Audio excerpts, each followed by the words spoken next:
Hey everyone, welcome to TSP Weekly. This is your tech startup podcast for Thursday, September 17th, 2015. Today we are recording at the wonderful Accelerator Center. We are in a room, I don't think we've ever recorded in this room before. And it's really cool. It's got orange highlights, very creative feel to it. Glass, nice wood table. A big TV. There's a telephone booth outside. Whiteboard. I think it's essential to have a whiteboard in every single room when you're in a startup incubator. Yeah, this is old school. Yeah. This is whiteboard, not white walls. Right. Well, which I kind of like, I think, actually. Sure. Make use of the boards. Why not? Keep the whiteboard people in business. Let's do some introductions. My name is Darren Conley. I'm a local tech entrepreneur here in Kitchener-Waterloo. Joining me, as always, is my wonderful co-host, fellow tech entrepreneur, Stephen Campbell.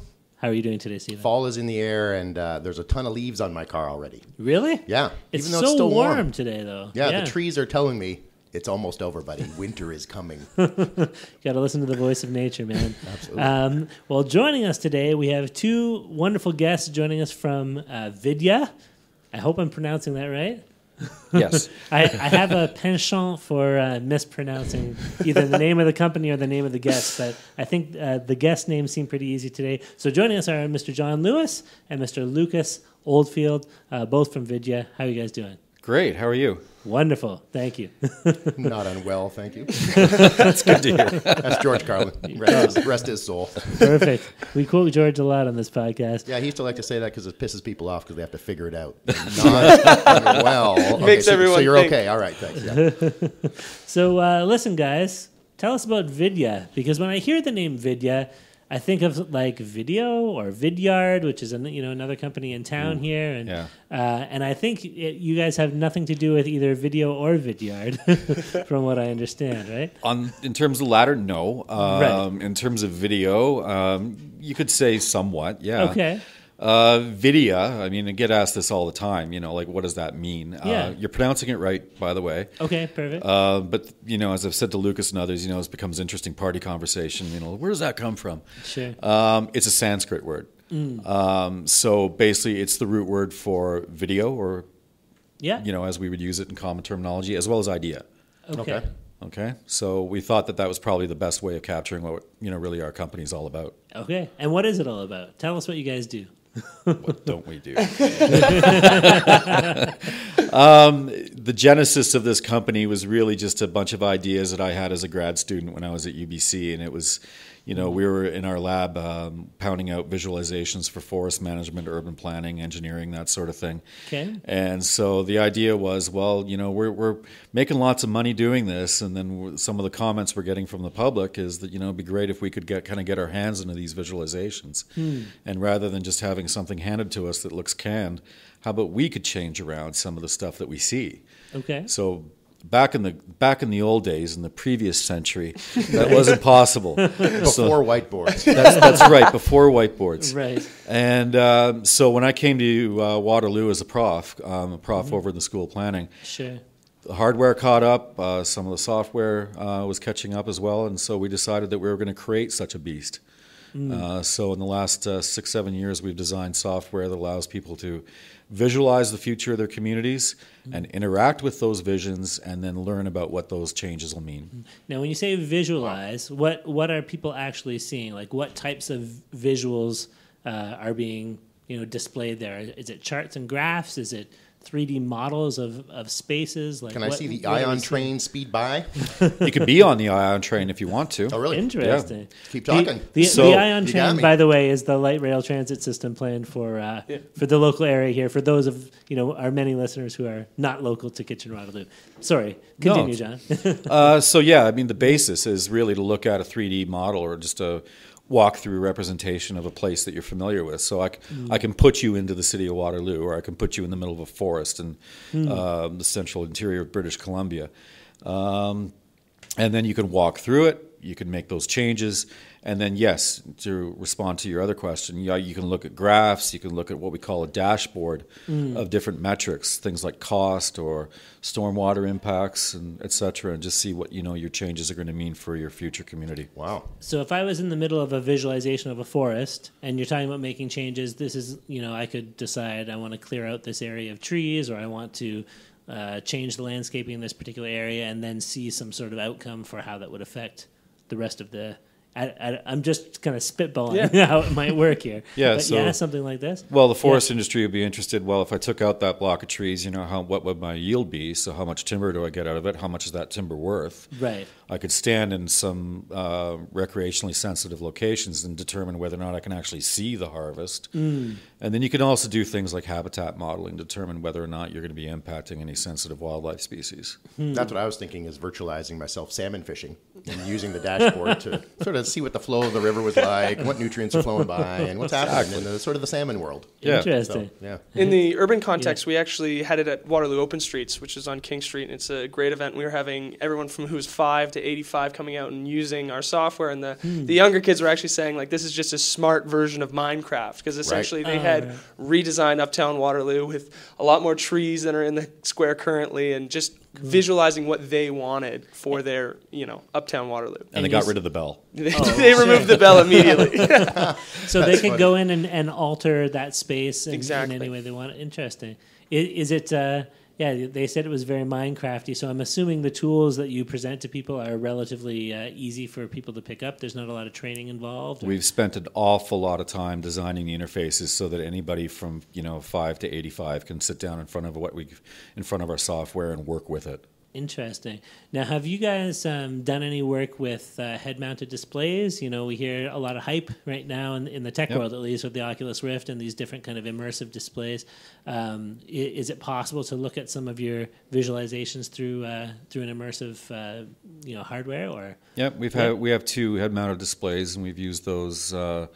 Not extensively, but we've used them in past projects. We've had them for about 5 years. Oh, okay. We'd like to purchase some new Oculus Rift displays and go in that direction as well. Do you think there's a future in that sort of thing? I asked this a little bit, It's kind of a loaded question. Yeah, because I'm involved in a VR-based startup myself. Okay. But there's some tiptoeing happening. But it's always a question about whether the hype is matching the possibility of what's actually going to be delivered. So as people who are working with 3D models and visualizing 3D models, do you think this is something that's worth kind of investing time and energy and development into, or is it just kind of another way to look at stuff that people are already doing fine right now with? Do you think? The value of it is, if you read, I'm going to get really technical and be a prof for a couple of minutes. That's but, okay, sure. The value is that notion of presence, and so if you immerse people in that environment, using an HMD, you're triggering that feeling that they're actually in the space, and you get those kinds of affective responses or emotional responses that you get from actually being in the real space.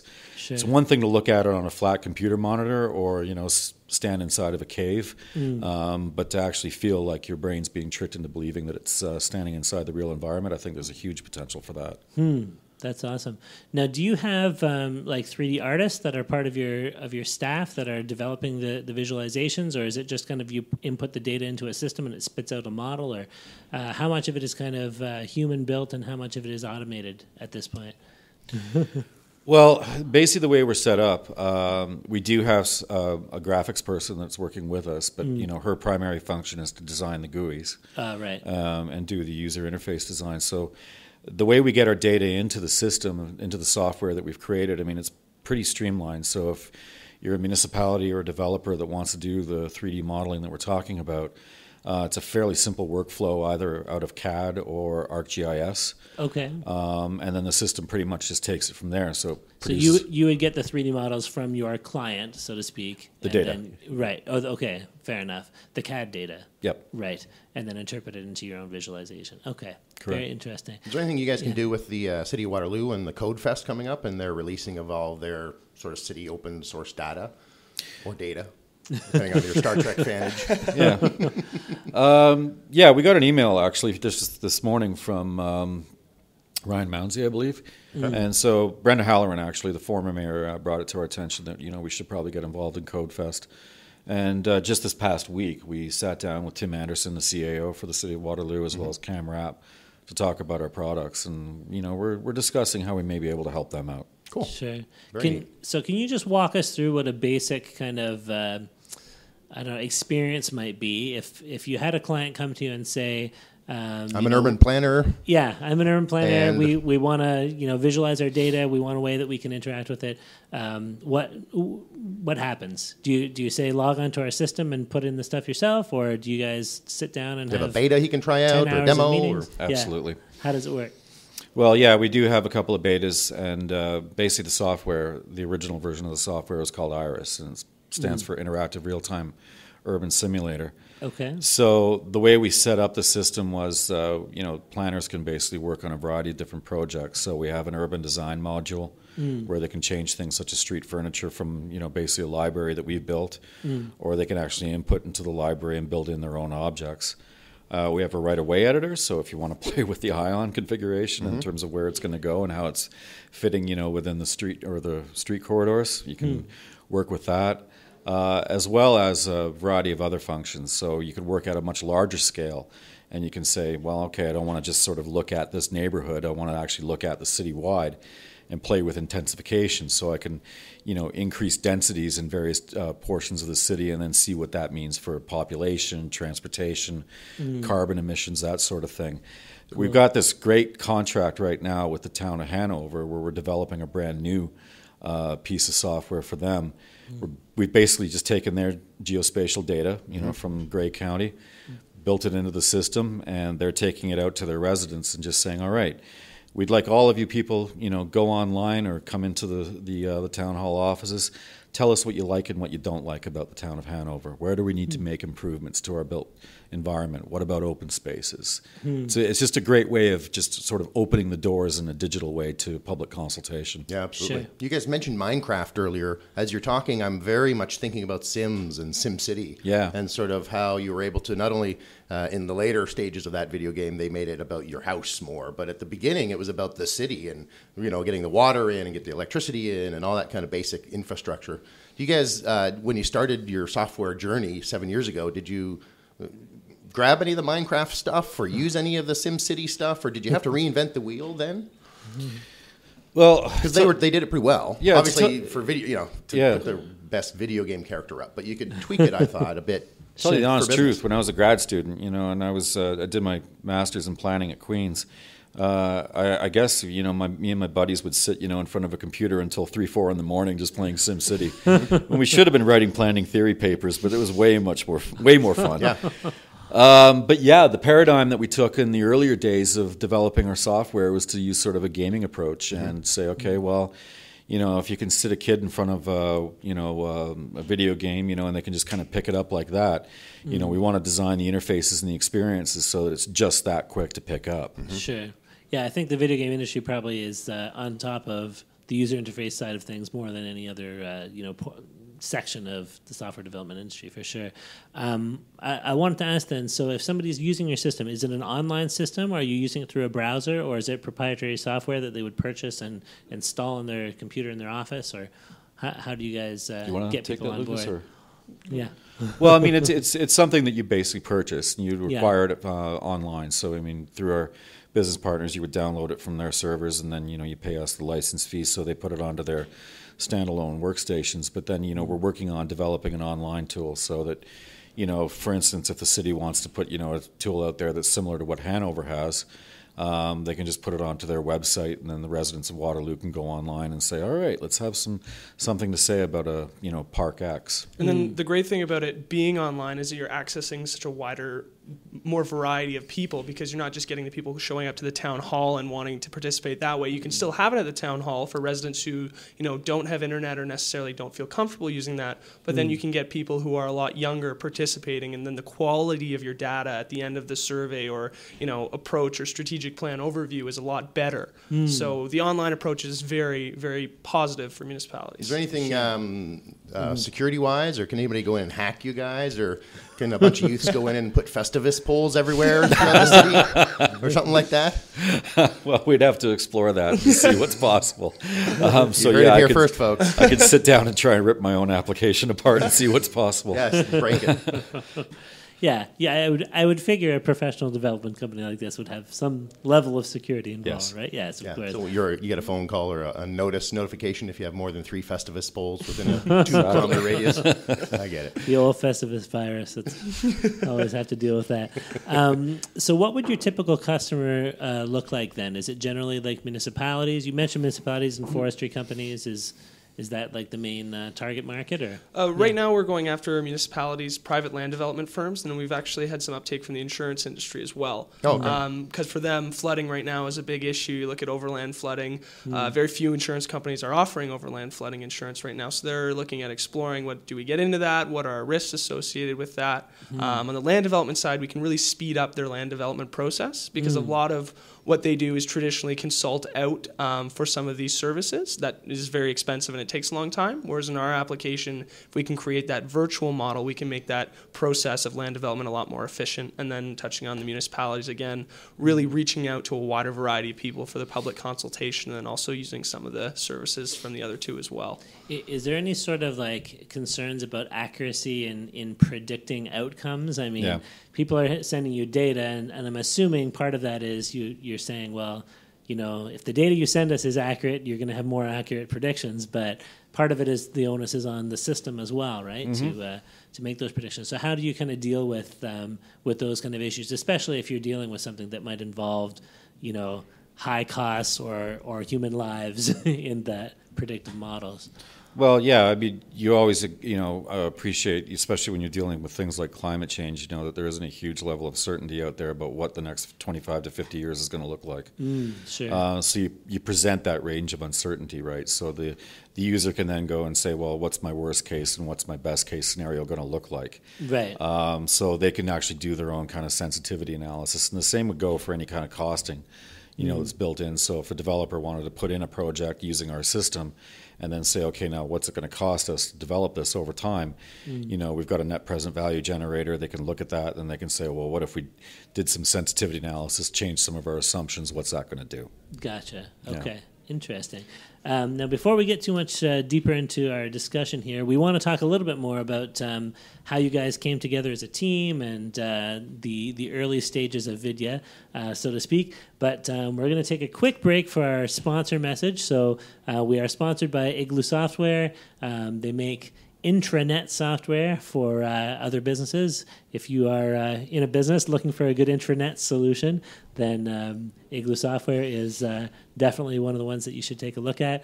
I believe there's a link on our TSPweekly.com website, which will allow you to get a discount or a free trial. I haven't clicked on the link in so long, I've forgotten what it's about. I click on it every week. You get a free T-shirt, so I've got about 57 T-shirts. Get out. Do you get a free T-shirt? That's not Dang true. it, I could have been building up my wardrobe. But you should click on it to see if you do.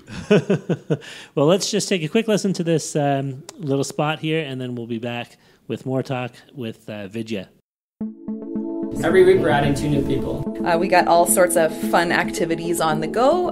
We also put a bunch of really neat incentives in place. I mean, we get beer every other Friday. There's nothing wrong with that.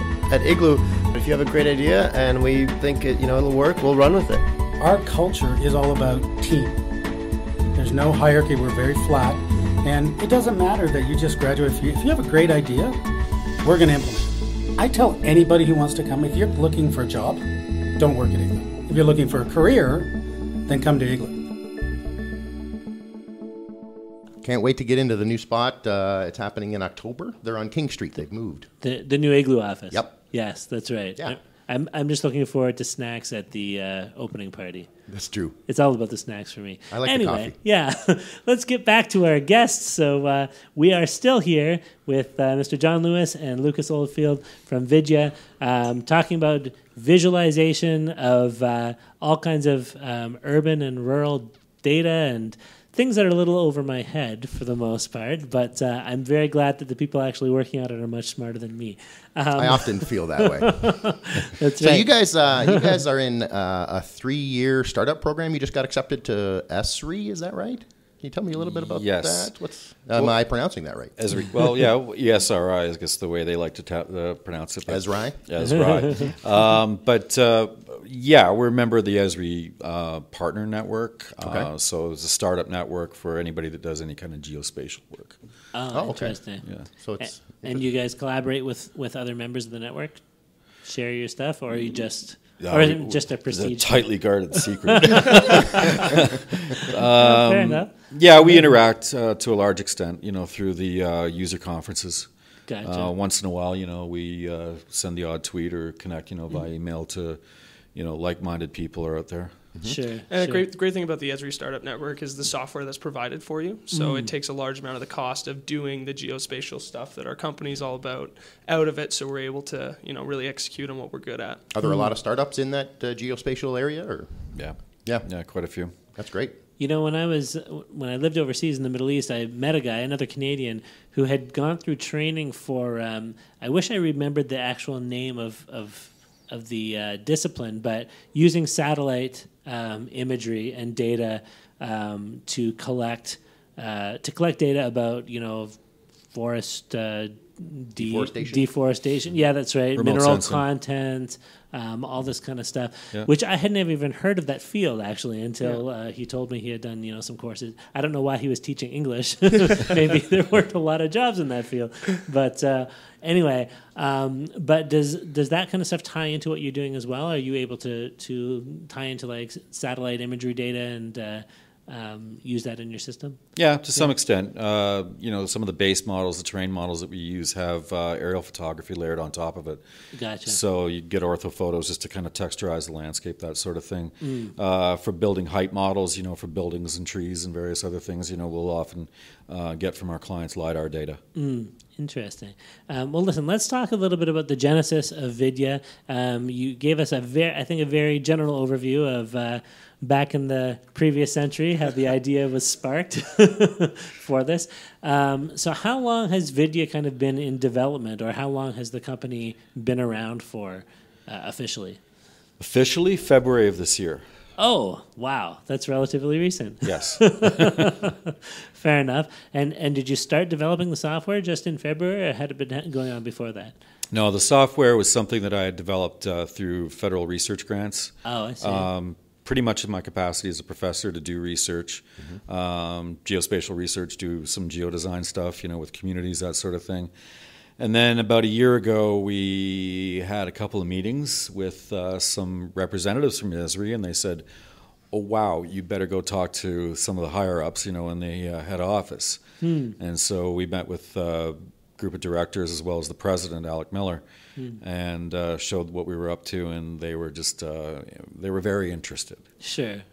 Yeah. So their recommendation was get incorporated. Gotcha. Interesting. As in, you can be making big money on this, you better make it a company? Yeah. Or, right. Nothing wrong with that. Opportunity knocks.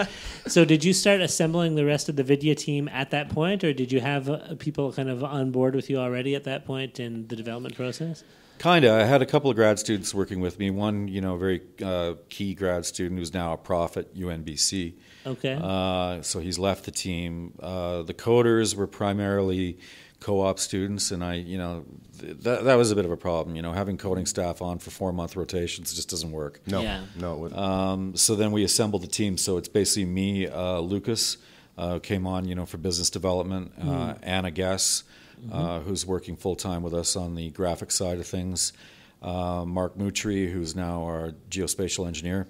Okay. And then eventually we're going to be bringing on another guy. Talk about growth, in such a short period of time. Yeah. He's going to be working on some of the modeling side of things, 3D modeling. So he's an architect from Scotland. Okay. And Using so Blender? do you have any full-time developers with you then now, or are you just working on what using working on the backs of our university co-ops? Yeah. Pretty much between me and Mark, that's where the development lies. Oh, I see. And so we're going to be Gotcha. the next round of hiring that we do, hopefully with some additional input from investors. We'll be getting some full-time coders. Wow. Okay. Crazy. Okay, so February, largely post-February is when that team came together. I'm just trying to put together the timeline here and see how it all works. And when did you guys find yourself sitting here in the Accelerator Center? Officially, June. Okay. Yeah. Okay. So not too long for that either. No, a lot's happened in a very short period of time. It's been a bit of a whirlwind with stuff getting done, but it's exciting for sure. And then we've had contracts come in and people saying, or companies coming in saying, we got some work we'd like you to do, and it's been amazing. I mean, people have creeped us and found us and said, we should work together. Wow, very cool. How, maybe this is something that Lucas can elaborate on a little bit more, but how does business development look for a company like this? Are you on the phone, like cold calling counselors from different municipalities every day, or how does the development happen? Well, it's interesting with the software as versatile with this as geodesign as we've touched on a little bit how it applies to so many different areas. So one of the key things right now is we're with the survey piece for the municipalities. We're going to be targeting those municipalities who've had grants funded to them for the age-friendly communities because they need to consult their communities and form a needs assessment of what's going well in their community and what are some areas of improvement. And so that's really where we're going to be focusing on in that area in the next coming 4 to 6 months to try and win that area and grow in that area and then expand sort of laterally to some other market channels as well. So it's interesting with so many different avenues that you can pursue. So how does your time get divided up then in a typical day? At the end of a typical day, well, right now I'm a student, so I'm back in classes, so I'm taking classes, and then I'm taking actually a few courses at Laurier for Business, which is awesome because a few entrepreneurship courses there that are really tying in well to what we're doing here and giving some theoretical background to what we're doing here, which is really, really helpful as well. But the biggest thing at Communitech, we took a revenue university program there, which is awesome, right? So running you down the basics of, what does your company do? How do you sell it to someone? Who's the target market and that kind of stuff. So the resources at the Accelerator Center and Communitech have been amazing. Okay. And so how do people find out about you, though? Are you advertising?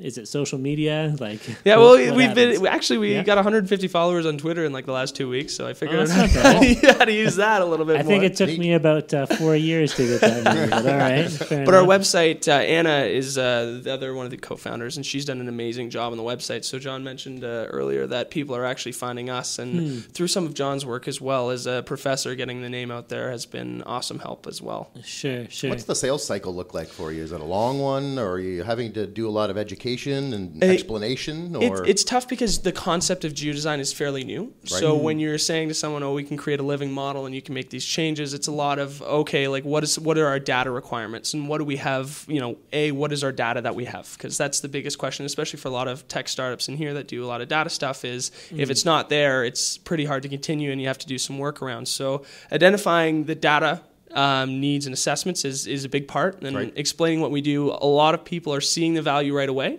but then going and getting the 2% of the people that are innovators in the marketplace and understand they get it. So finding them is difficult, but as we get more and we complete the contracts and we're getting some really positive feedback on the contracts that we've completed, it's getting shorter and it's a lot easier once you have some projects you can point to and say this is what we do and we're about this. So that was my next question: is how are you gathering feedback, and what are you doing about it? Are you guys doing an agile methodology? Are you iterating through different feedback?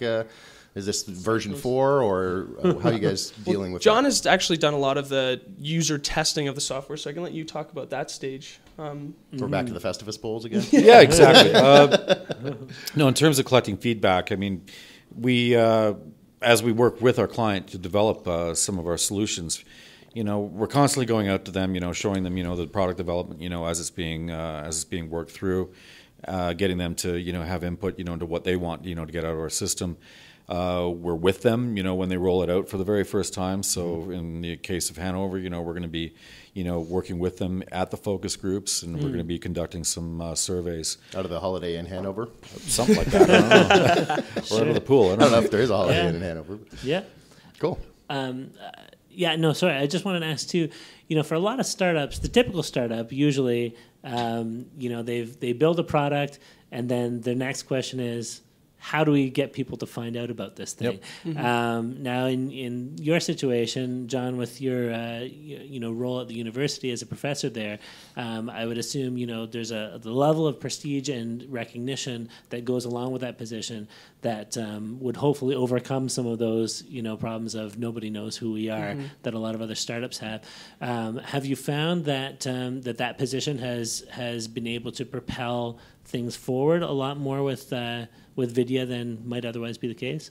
Yeah, I would say it does. I mean, whether or not it lends prestige, I mean, it kind of lends some credibility to it, and saying, okay, this guy's been at this for, a good couple of decades, and so there must be something behind it rather than just some idea that popped into his head while he was having a shower. Sure. So which is where all my ideas come. Exactly. Keep it some clean, of my buddy. best ones too. So that does help, and then obviously with some of the smaller networks that we have, I mean, planning is kind of a small field, right? So word of mouth spreads quickly, and if you've got relationships with some municipalities, it gets around that, like, hey, have you seen what we've got? Sure. And then they all start getting jealous of each other, and they want it too. Yeah. So what's the competition look like? Anybody else wanting to fight the Joneses and what you guys have going on? That's what we're kind of relying on. Yeah. So the rollout for this next big piece will be, which is a brand new piece of software, will be late October, early November. And then so to a large extent, we're going to be kind of taking it out and show it to the Joneses and just say, you know what they've got? Maybe you should have it too. Sure. So that's part of what we're going to be doing. And then also quantifying the value that the client is getting is so important, right? Because if we're tracking that, our piece of software, you're getting a lot more people involved in your public consultation, which is critical, and then the data is so much of a higher quality than what you'd be getting from just a paper survey, because you can geo-reference comments, right? So understand that this park right here, I don't feel safe at night because it's not well lit. If you see a lot of people commenting that, it's really helpful in your needs assessment to understand areas of improvement. And then also just the time saving of, if you're doing a paper survey, somebody, and usually a co-op student, has to input all that data into a computer, right? Sure. So time savings, value of data, it's a really good product that we're rolling out. So hopefully we can get that going and spread it to some other municipalities as well. Absolutely. I wanted to ask John, I don't know why it didn't come up earlier in the podcast, but what do you actually teach at U Waterloo? Oh God, what don't I? What's your field of expertise? There's another loaded question. My background is pretty much a lot of things. Okay. So I've got a background in civil engineering, economics, urban planning, landscape architecture, computer science, and so I started off. That's a wide range. Yeah. You cannot weave a basket, though. Totally useless in the basket factory. Yeah. So basically, my last 2 degrees from UBC, did a lot of work in computers and applied science, and so that brought me here back to Ontario, unfortunately for many other reasons. Our trees aren't as nice. Well, no, friends back home said, why are you leaving this place? And I said, well, Waterloo's a pretty good place for tech development. So It sure is. is. Yeah, fair enough. And BC is a nice place to just drive through, actually. Apart from the other things that are good about it. I lived in BC for about 7 months, and I just loved seeing the Rockies on the horizon whenever I was driving anywhere. Yeah. Sounds like you're a bit of a world traveler over there. I've been around, I guess. Sure. She's getting kind of misty-eyed if you look at it, thinking back about his BC days. Well, the reason I was just asking what your background is because, the other thing, a lot of startups when they get started, especially the founders, don't often have much business background. Right. And I know you have Lucas here that's managing a lot of the business side of things, but often, the guy who's at the top of the totem pole is expected to make some hard business decisions. So how have you found that aspect of the company post-incorporation? Well, it's interesting. I've worked, in addition to being a prof over across the street, I've worked for a municipality. Okay. So I've got that experience on the inside of government. And then while I was doing my grad degrees out west, my advisor and I basically did freelance consulting. So I've done a lot of independent work, business work, working with companies, private companies, to do this kind of planning and environmental management consulting. I would always just be wondering, how much money should I be asking for people? But I guess in the consulting industry, that's where you would kind of learn that, right? But it's a different ball of wax when you're, dealing with a startup business. And, I spend some time, with talking with the mentors out there, and particularly with our mentors down in Communitech, well, it's like, well, okay, how do you do evaluation for this? And, what should our share structure look like? And what is the best marketing channels to be using? So when you talk about, the pipeline, it's like, what does that look like? And what's the ratio? How many leads do we need to have, to finish some deals? Right. So, yeah. And then, of course, I kind of chuckle at my colleagues, across the street who, they're in the grant writing mode right now. They put their applications in. 8 months later, they get money. It's not quite the same, as the business world. So it's true. And I find often, too, that, entrepreneurs tend to be visionaries. They tend to be dreamers. They often don't want to get involved in all the nitty-gritty of numbers and projections and corporate structuring. Nothing kills a dream like an accountant. Well, it's true. So, do you find that taking that on is something that comes relatively naturally, or are you able to farm out a lot of those details to other people? Well, I do a lot of budget management when, of course, my capacity as a prof. Right. We get pretty good or pretty chunky research grants, so you have to be careful about those. Yeah. But, when it comes to operations, I rely a lot on Lucas and Anna, to take care of some of the nitty-gritty details of accounting and that sort of thing. Sure. I'm looking forward to the day when I can rely on other people to do that for my own startup, because right now it's all on me. Put your aces in their places. That's right. Well, listen, let's, I know we're on a bit of a time constraint here, seeing as you guys have an actual business to run, and John, you have other meetings coming up soon. So let's dive into our lightning round. Part of my joy is watching the bewildered looks on the guest faces when Steve comes out with the sound effects. I love that. That was one of my better lightning bolts, I thought. No, I thought it was great. Thanks. I'm glad you used it for us. Yeah, absolutely. No, it's awesome. I've been practicing all morning. So typically, Steve and I just throw out 10 or so questions all together, relatively fast questions, and there's no time limit or anything. We're not going to... There's no prize to be won. But anyway. There is a buzzer, though. There is. Okay. Steven provides the buzzer effects as well. So what do you guys think of the Elon Musk wall battery? I saw him do his speech last night. Go for it. What are your thoughts? I've looked a little bit into it, but it looks like a cool invention that if you can scale it and get it into everyone's house, it looks like it could be pretty awesome. And it sounds like he has the money to do that if the technology is there. But he is a really cool guy for sure. Pretty interesting. Yeah. Mm-hmm. John, your thoughts? No thoughts. I'll take a pass on that one. Sorry. No worries. Elon Musk. That's completely out of the blue. I had no idea. Okay, let's. My question for you is: I'm going to take a question from Steve's bag of tricks. Driverless cars. What do you think? No, love driving. No, love driving way too much. Okay, so no, as far as you wouldn't want one, but are they going to take over anyway? Oh, gosh, that's a pretty interesting question. I would eventually hope so, but I guess the civil infrastructure has to be in place in order to support them. So, the roadbeds containing, the chargers and perhaps the guiding instruments, sure, I think that, eventually we may get there. Okay. Still won't want one. I agree with the professor's answer there. That's always a safe response, I think. Fair enough.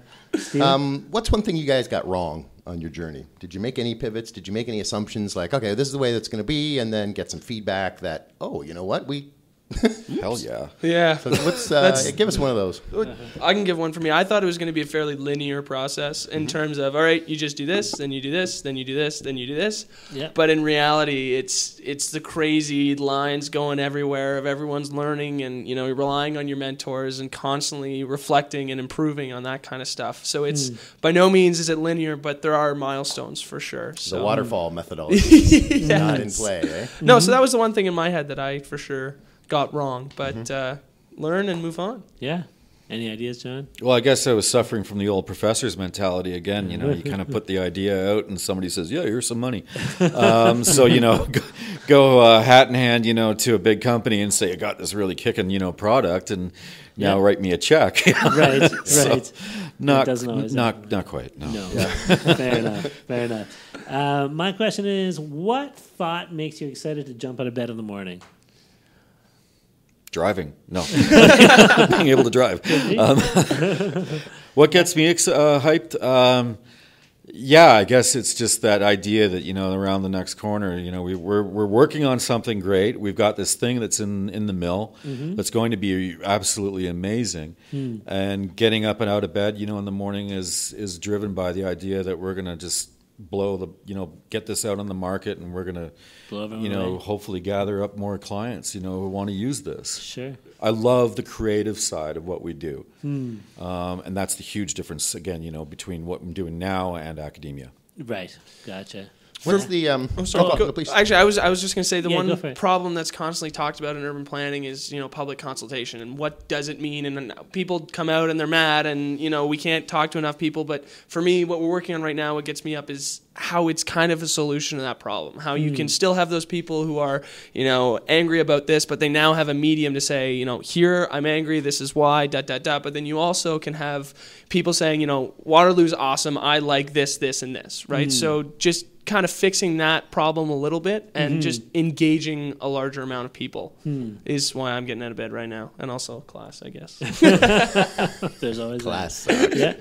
I don't have to get out of bed for class anymore. I'm pretty excited about it. Now I have to get a job, which is terrifying in itself. Sure. Lucas, that's a great answer, because it dovetails into my next question. And I'll give you the option, either what is a problem that you guys see in the city of Waterloo that could be improved, or what is something that's awesome that the city is doing here now that you guys see from our planning side?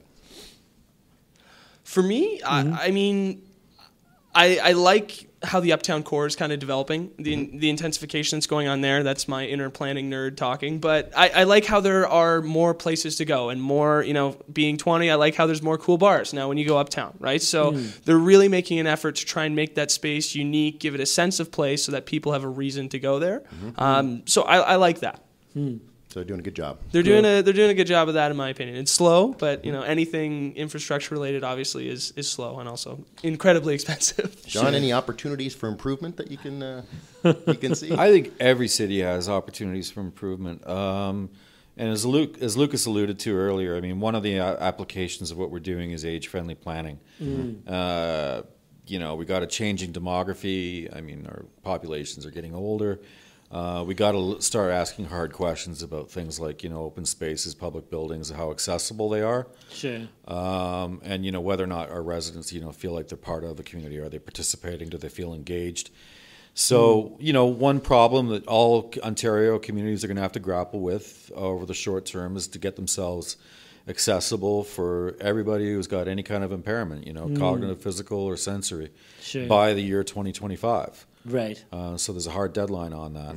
And, our tool could, help municipalities reach out and say, okay, where are the problem spots? Sure. And help us to identify and target these, and then going beyond that to start thinking about solutions. Really cool. I know it's only a small part of the accessibility issue, but all of those buttons for the automatic door opening, I had never really noticed or used those before, and now I have two young kids and a stroller we're often pushing around and getting up ramps and different things like this. Or you're carrying podcast equipment. Or I'm carrying our equipment. So, I'm pressing those buttons everywhere now. There's a guy behind me. I don't have to hold the door. I'll just hit the button. The door will hold open itself, right? Yeah. Chivalry is dead because of the handicap button? Is that what you're saying? No, we have a technological solution to chivalry. It's pressing the handicap button to open the door. No, please let me. Bonk. That's exactly it. I'm going to ask a more lighthearted question. What are one of your hidden talents? Each of you. Either of you. I play the banjo. That is one thing that not too many people know, but that's awesome. A bit of a hidden talent, I guess. I think it's so funny to listen on the radio these days, like bands like Mumford and Sons and different things. Yeah. And banjo playing, you hear it in pop music. Yeah.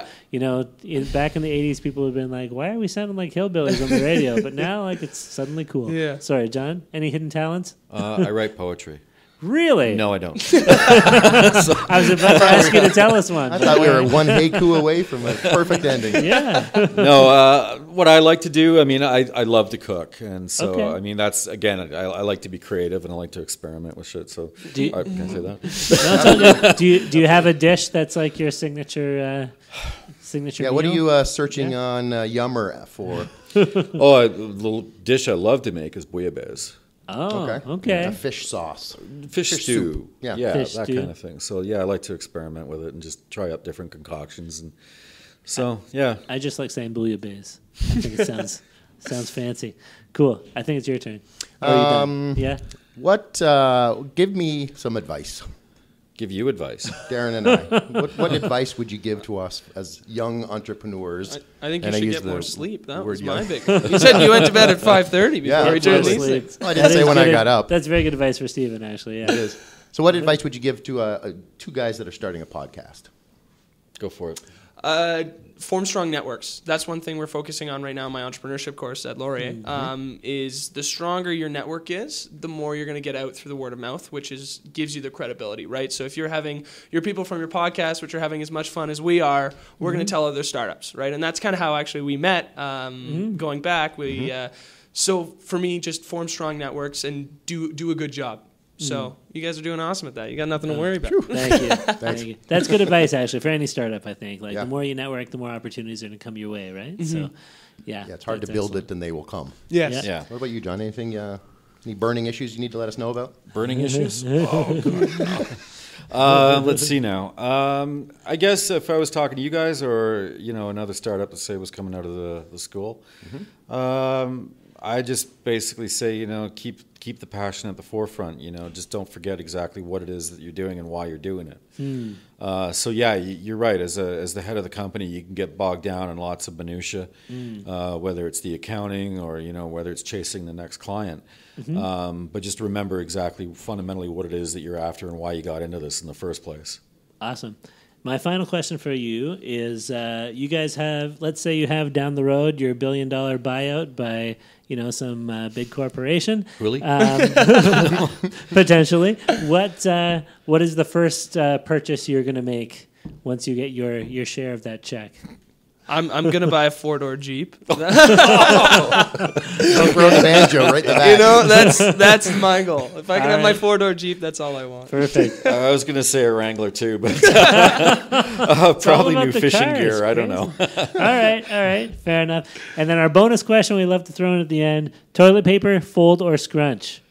Oh, definitely scrunch. I'm a scrunch as well. Really? I'm in a room full of scrunchers. This is nuts. I reached out to a a listener at our Hacker Nest and engaged him about the folder scrunch controversy. Yes.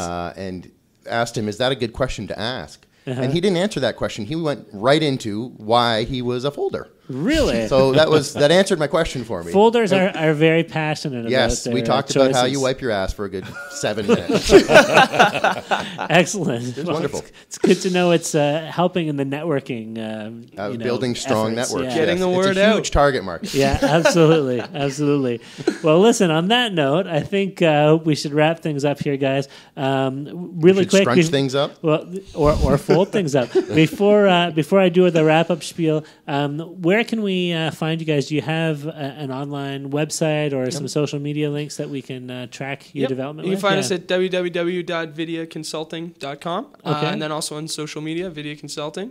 Give us a follow. Yeah. We'll follow you back. We'll build strong networks. You're on Twitter and we also have a Facebook page as well. Okay. On there, so you can find us. It's all on our website. So check us out. We got some of our past projects on there and who we're working with. That's awesome. And we can put some links in our podcast post about that too, so people can find you guys easily. Great. Well, let's wrap things up. So first of all, special thanks to our special guests, Mr. John Lewis and Lucas Oldfield from Vidya. Thanks for coming on our show, guys. Thanks for having us. Yeah. And thank you to the Accelerator Center for letting us record here today.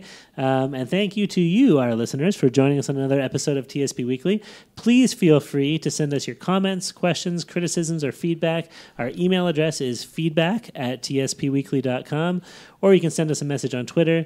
Our Twitter handle is @TSP Weekly. So, from myself, Darren Conley, my co-host, Stephen Campbell, and our guests, John Lewis and Lucas Oldfield from Vidya, thank you so much for joining us here today, and we'll see you all next week.